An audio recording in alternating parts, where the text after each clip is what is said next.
Welcome back, everyone. It is Not Your Advisor with NYU Grad on Thursday, March 7th. It's about 8:30 Eastern Time. I think there's 30 minutes to go before the State of the Union address by President Biden. I'm not sure if I'm going to watch it live, but I'm sure I'll hear about it all over social media. But wanted to jump right in because there's going to be a lot to cover today, both prices and news. But let me not diverge from the format. Want to first welcome, there was a lot of folks that took advantage of the 30-day premium comp. I had sent out the offer this morning, and I will honor it till end of day Sunday. So for free subscribers, all you have to do is email me or DM me, message me on Substack that you want to be part of the 30-day free premium comp, and that's it. My email is nyugrad@protonmail.com. And you can also find the direct message button on the show notes in the Substack app. So that's all you have to do. And I will give you premium for 30 days so you can try it out. And if you don't think it's worth it, you can. It'll automatically default you out to just the free. So that's one bit of housekeeping for premium subscribers. I did want to remind you all that if you listen to the podcast on, let's say, like Apple or one of those podcast apps that allow private feeds, you can add the premium Substack podcast of mine into your library.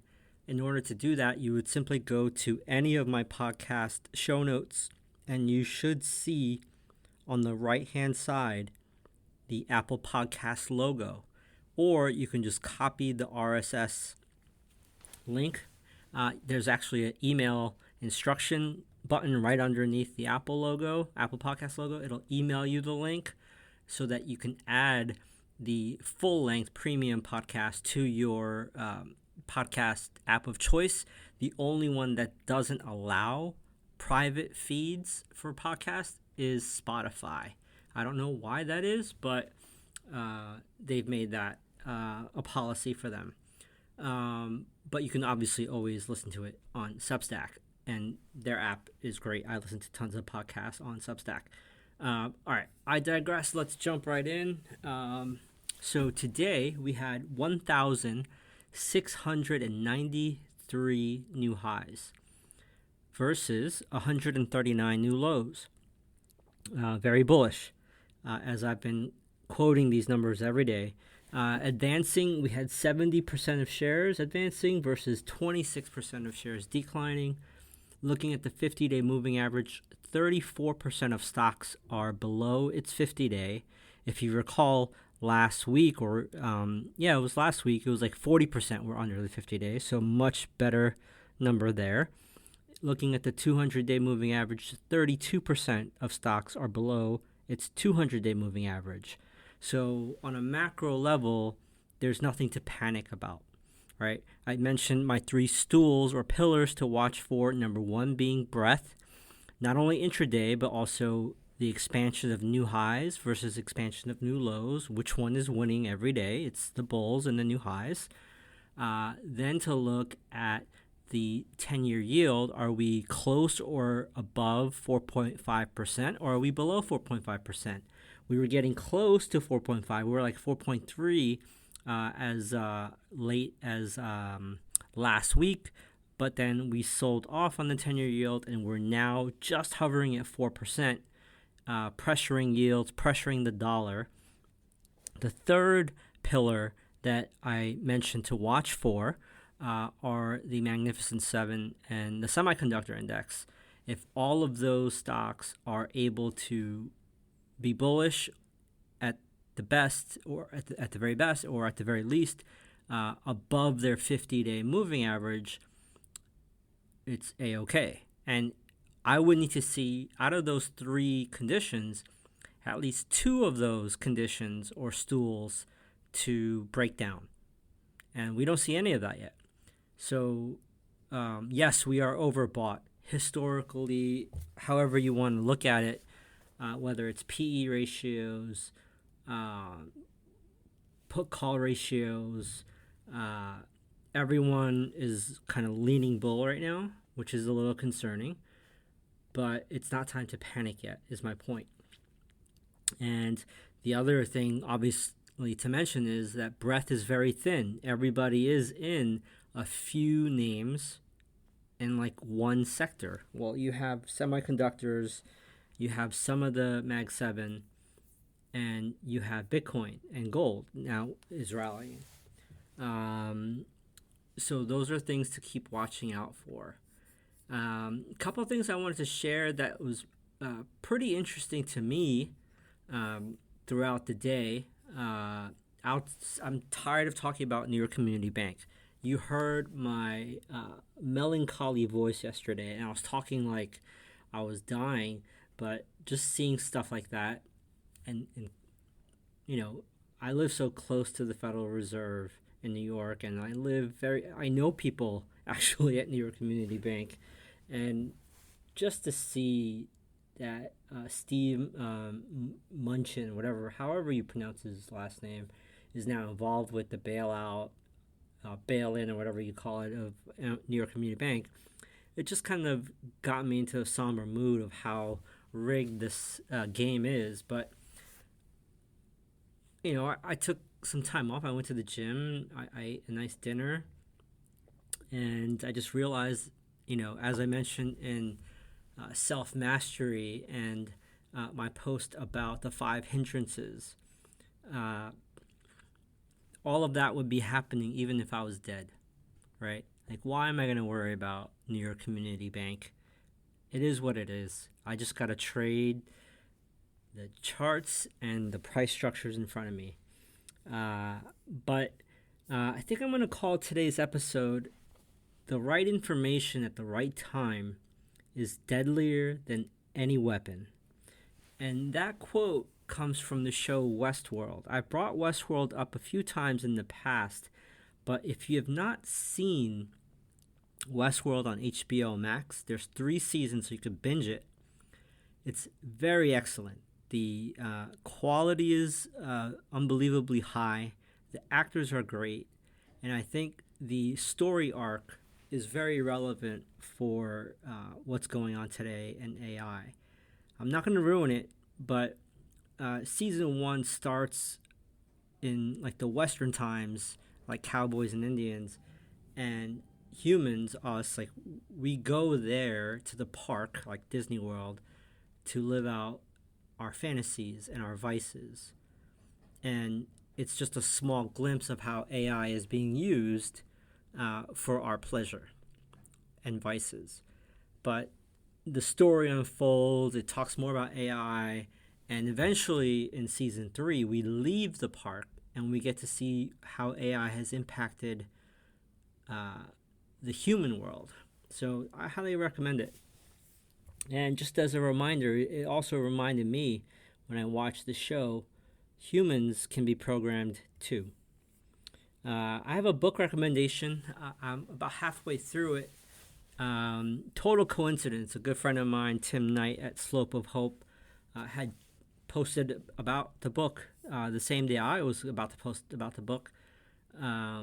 But it is by Neil Howe, and it's a re-edition, and it's called The Fourth Turning is Here. The previous original is called The Fourth Turning, but he's basically saying we are now in the fourth turning, and it's very interesting. Majority of the book has data points from history, not just American history, but global history, of all the cycles that we go through as a society. And what I find very interesting is that it lines up with the long-term expansion and contraction of debt cycles. So if you look at just a debt cycle of like a century, usually it's about 80 to 100 years where the debt expands and then it contracts like a lung. And we're at the end of that phase where the debt expansion is so much, it's getting to this unsustainable place, but it mirrors the demography or demographics of generational changes that happen about 80 to 90 years, because that's the average lifespan of a human being.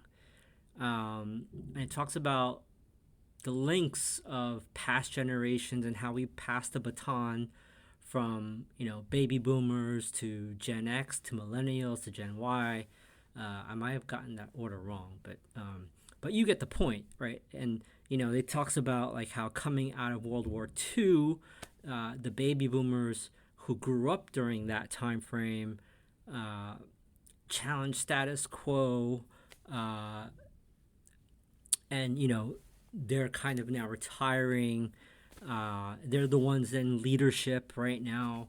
But the next up to bat is going to be Gen X, who are in like that, 40 plus age. And we're kind of like the Mavericks. We were the last generation to be like kind of latchkey kids, ride our bicycles anywhere we wanted in the neighborhood. We didn't have the internet in the beginning. We had to go to the park. We had to go knock on our friends' doors to come out and play. So like we're up next to lead, and then it talks about leadership in the world, like how we have leaders like Donald Trump rise to power versus like Xi Jinping versus Putin versus many of these other leaders in the world, and you start to see patterns. And one of the most interesting parts of the book was I forget the name of the psychologist slash philosopher. It was like in the 1900s. They were doing a speech about, like, the point was, why is war or the outcomes of war good? And how can we avoid war but get those same benefits? Meaning, like, okay, World War II was horrible.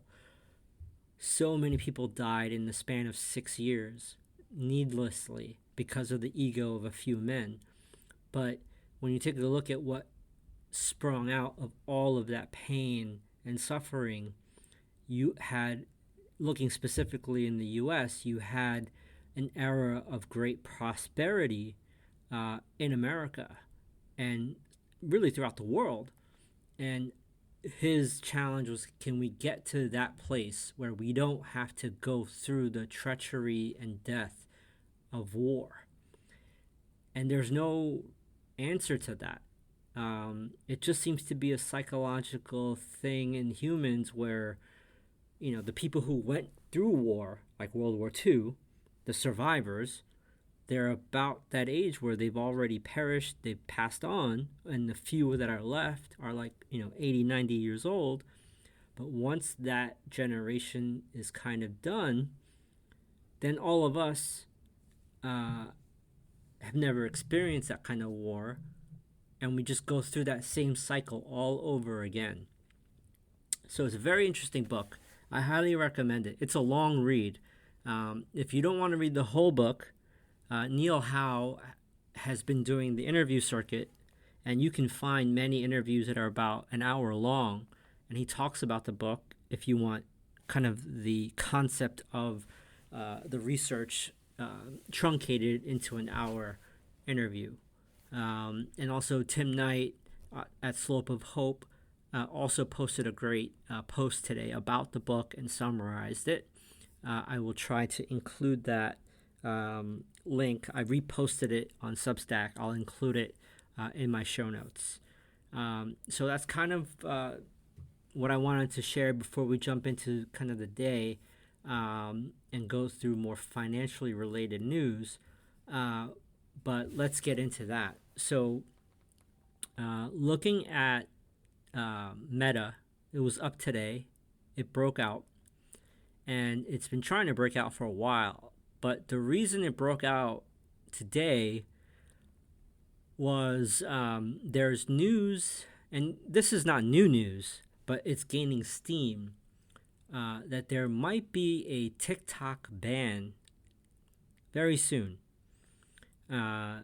This week, the Protecting Americans from Foreign Adversary Controlled Applications Act was just introduced 2 days ago, and the bill passed unanimously today. And that was one of the major reasons that Meta broke out of its trading range. So it was a bipartisan vote, 50-0, unanimous for it. It has two main provisions. The first requires ByteDance to divest TikTok and other apps it controls within 180 days starting today. TikTok, pun intended. Otherwise, the apps will be banned in the US. The second provision creates a process that would let the president ban an app owned by a former foreign adversary if it is determined to pose a threat to national security. So that is a big headwind for Meta and Snap, but mostly Meta. Because if you take a look at the ecosystem of social media, outside of TikTok, if you bundle in Meta, like Facebook, WhatsApp, Instagram, they have a very large chunk of time on screen, DAO, monthly active users, daily active users. So they have the most to gain from this bill that was passed today. Something to watch. This in the past has always been threatened, but it's never happened. Obviously, there's fear of losing the young vote because they're all on TikTok. If you take away their toys, they might vote against you. So nothing ever happened prior, but this is the election year, and it seems like this is actually going to happen. The other thing that's going to happen, and I've reminded you all, Meta is going to get the lion's share of both Republican and Democratic advertising campaign dollars. So, that's something to watch. After hours, Costco beat earnings, missed on revenue. There's some selling pressure after hours. It dropped from like $7.85 to $7.60-ish. Nothing to panic about. We're just basically at Monday's price. But it's something to watch on Friday at the open. Broadcom posted earnings. There was selling pressure after earnings, but it's already being defended. It closed at like 1,400 and change. It was down to like as low as 1,300, but it got defended right away. And now it's at it was at like a 1,360. But let's watch what happens on Friday. So what stuck out to me today? So all of the Mag 7 were positive. It's been a while since I've seen that. As you know, on the podcast, I've been saying, Tesla, Apple, they're sucking wind, they look horrible, and they still in the longer term do, but today all of them were green. So that's a bonus, right? So I'll walk through those. So Microsoft was up 1.75%. Apple was down 0.07%, but whatever. We'll give them a pass. Google was up 2.02%. Meta was up 3.25%. Nvidia was up 4.47%. Amazon was up 1.91%. Tesla was up 1.2%. Financials pulled back from their recent rally, as well as healthcare, but nothing to be worried about. Lilly was down 0.05%. They were up 0.05%. J&J was down 0.29%. AbbVie was down 0.27%. Pfizer was down 1.47%. So it was a little bit of rotation out of low beta, high dividends to more of the tech and semiconductor names today. Let's see what else I wanted to cover real quick. Gold was strong. Again, you have Bitcoin breaking out. You have the dollar being pressured lower because yields are being pressured lower. There's all this talk about potentially a rate cut, but it doesn't seem to matter anymore. As long as semiconductors continue to rise, it seems everyone is in that section of the pool looking the other way, whether rates get cut or not. As long as these prices keep going up, it seems like everyone is going to drink the Kool-Aid. I'll give you an example. AMD was downgraded this week, and they're still up for the week. Big. I'm going to kind of rattle off, sometimes as I do, what was strong today. I'm going to take a sip of my Suntory here. All right. Hope you're ready. I'm not going to do this in one breath. It's too long. So what was strong today?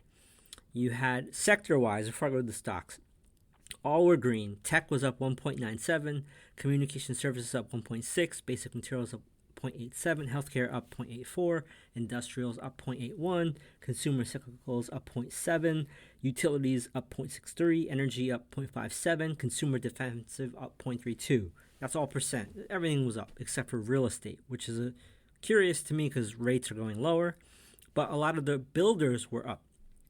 All right, so real estate being down, that includes commercial. So that's probably what that is.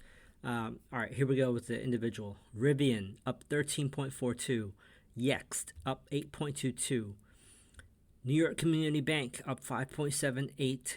Uranium up 5.55. This is all percent, guys.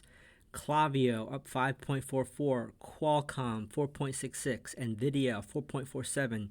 ASML chip maker up 4.33. MicroStrategy for Bitcoin up 4.32. Broadcom AVGO up 4.22. Kava 4.17. Pan American Silver up 4.09. Intel 3.68. Let's see. Semiconductor Index SOX up 3.36. Meta up 3.27. SMCI 3.12. Crocs up 3. ARM Holdings up 2.82. Palo Alto Networks PanW 2.73. Adobe 2.38.